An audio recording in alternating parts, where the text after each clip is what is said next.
Hello and welcome into the newest episode of Pat's Latest. I'm your host, Mike Gambardella, and we're just a day away from the NFL draft. It is finally upon us. The Patriots facing a big time decision on who will either help Drake Maye one way or the other, either as a dynamic offensive weapon or on that offensive line to make sure he has time to do what he needs to do.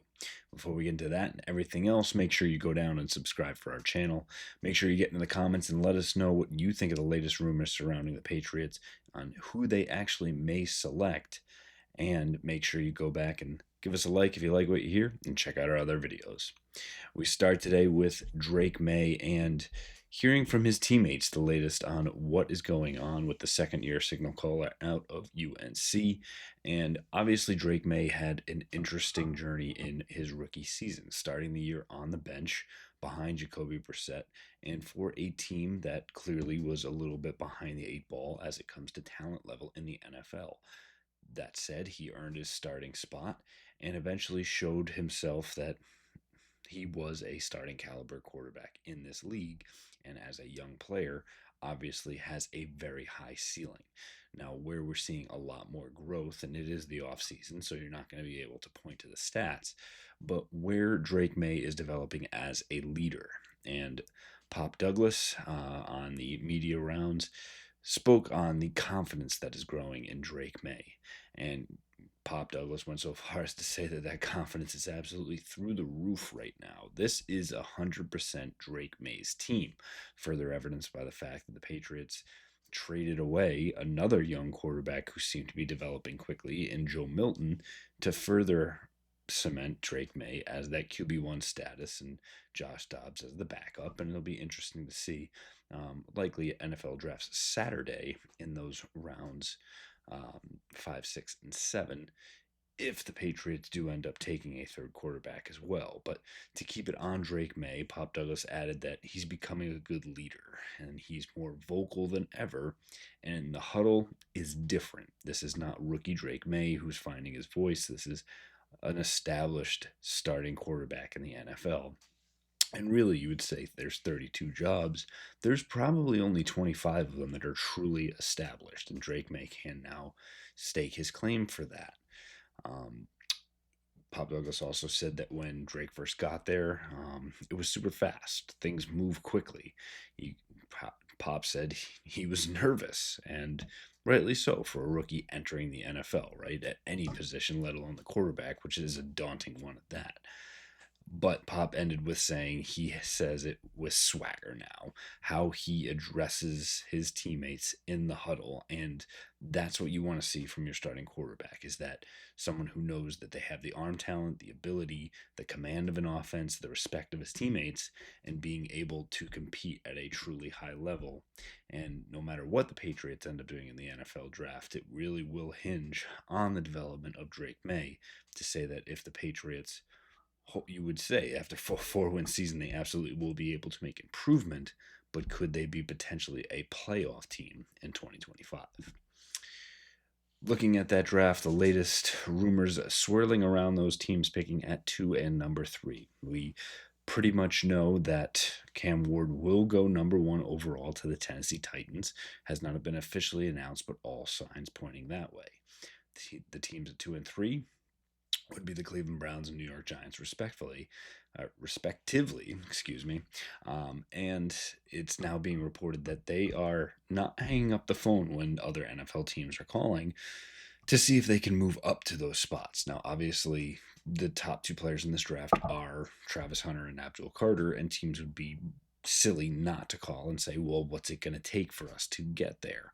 The Patriots as well should at least be making those calls to say, what do we have to give you to make this work? Is it our first for one spot and a second rounder, a third rounder? Is it additional picks from 2026? And for a team that is rebuilding, usually not the blueprint to achieve those goals, but if you're able to get those blue chip prospects, sometimes it could actually be worth it. That said, I think it is very unlikely that the Cleveland Browns or New York Giants actually move off of these picks, because those are the 2 top players in this draft. And unless you're getting something truly substantial, you're not going to move out and take somebody who can really turn the fortunes for your franchise. Not to say that someone couldn't come in with a Godfather offer, and I think more so Cleveland to say that it's a team that has a lot of holes and could say, let's totally stack the deck. Let's get as many talented players as we can to really reinvigorate the franchise. Well, the Giants potentially really are going to be debating between is it Abdul Carter and forming a really vaunted pass rush up front, or do you just go all chips in on someone like Shador Sanders and say, well, let's just get a young quarterback and see what he gives us? Again, I think those teams and the Patriots as well will continue to take phone calls, but do not be surprised if there's not a ton of movement for the Cleveland Browns and the New York Giants. I think actually could be the Patriots that could end up moving at 4 and moving back as Aston Jinty continues to move up NFL draft boards, and it's the Patriots that hopefully will end up getting their opportunity to stockpile some extra assets.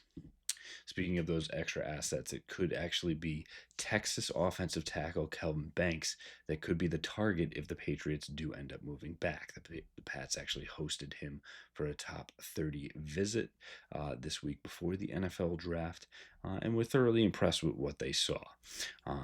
Mike Banks, I think, mirrored what the Patriots had as well, and had high praise from Mike Vrabel, saying he's a great guy to talk to about the game of football, real players coach, understands his guys, and understands what it takes to get a quote-unquote championship level. Obviously, the Patriots have a long way to get back to that, but what they need to do is find a starting left tackle to be able to accomplish those goals. I do think Kelvin Banks could end up being the top tackle from this class. I think Will Campbell does have question marks in front of him and projects better as a potential all-pro level guard, where Amron Membu is known for that right tackle side and likely could shift back to that as well, while Kevin Banks could potentially grow further in that left tackle role. And again, if the Patriots end up making those or taking those phone calls for someone to get Ashton GT, then they would be further back in that draft spot, could potentially double dip either in that first round, early second, and the same thing moving around in that spot as well to say, all right, let's take a mid-round tackle and also potentially get a mid-round wide receiver in whether it's Matthew Golden or Ted McMillan. Being able to double dip, I think, is again the best scenario that the New England Patriots can hope for in this upcoming NFL draft. Finally, we're looking at the mock draft version 2.0 for Pat's latest. We have not done this since back in almost the end of January, right after the Super Bowl, at the start of February, and things definitely have changed. Not too much, which I think is a credit to our initial evaluations. But looking at it, having the top 3, how you're looking at things and how they're shaking out. Obviously, Cam Ward will be number 1 now, and I think he would be about up 5 spots. We had him originally at the Las Vegas Raiders at number 6. Abdul Carter slides 1, as does Travis Hunter, going down 1 spot in each of those. And the New York Giants initially were really looking at Shador Sanders, so he ends up sliding further down out of that spot. And I still think somebody eventually does take a chance on him. And right now, I think the Las Vegas Raiders, who are ready, I think, at that spot to take Cam Ward, will take Shador Sanders if he is still there. It puts the Patriots on the clock again at number 4. And I think for right now, the opportunity to trade out of that spot, and I think the Chicago Bears should definitely be on the phone, have Ryan Poles on speed dial, and figure out how you can make this deal work, where the Patriots move back to 10, pick up additional assets, and go from there. That allows you to go to the Bears, who takes a big jump up 7 spots from our initial rankings almost 3 months ago. Additionally, Will Johnson falls down the rankings, originally pegged in for the Jacksonville Jaguars. Actually have Mason Graham, the defensive tackle from the Michigan Wolverines, up 2 spots now. And Will Johnson, because of that injury, slides further down the board. I think for me right now, unfortunately, he does slip out of the top 10. with those injury concerns, but not to say that they couldn't end up being a player that really ends up dominating in the future from that cornerback spot. To round out the top 10, the Jets go from Mason Graham to Armand Membu, who moves up 6 spots. Carolina Panthers get Jalen Walker, who moves up 5 spots. Originally had James Pierce, the Tennessee edge, in that spot. Again, a guy who had top 5 aspirations entering the season, but the tape just doesn't seem to match up what the expectations were on that side. Another surprising one, Luther Burden came in with huge anticipation around him. The tape doesn't match. Quarterback play a factor. For me, Burden should absolutely be a first rounder, but don't be surprised if he could potentially be available for the Patriots in the start of the second round as well. Now, I think it wouldn't be surprising to see Ty Warren make it past that number 9 spot in the New Orleans Saints, especially if Shedeur Sanders is off the board there as well. And again, the Patriots getting back to that number 10 spot, then again, we'll have that question around who they take for that top tackle or offensive lineman gone. And the question does now become Kelvin Banks, who you just had the top 30 visit with, or Will Campbell, who you've been associated with this entire time. And again, makes a lot more sense to take Will Campbell at number 10 than it does at number 4.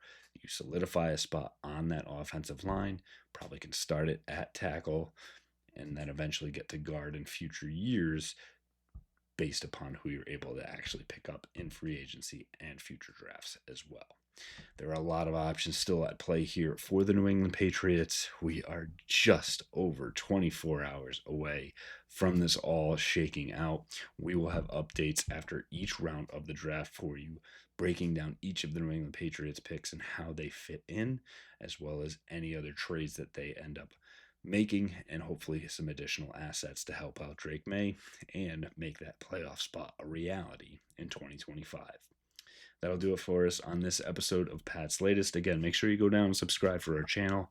Get in the comments and let us know what you think the Patriots need to do on night 1 of the NFL draft. And make sure you go back and check out other episodes. We'll have it all here for you. Fight on, Foxborough.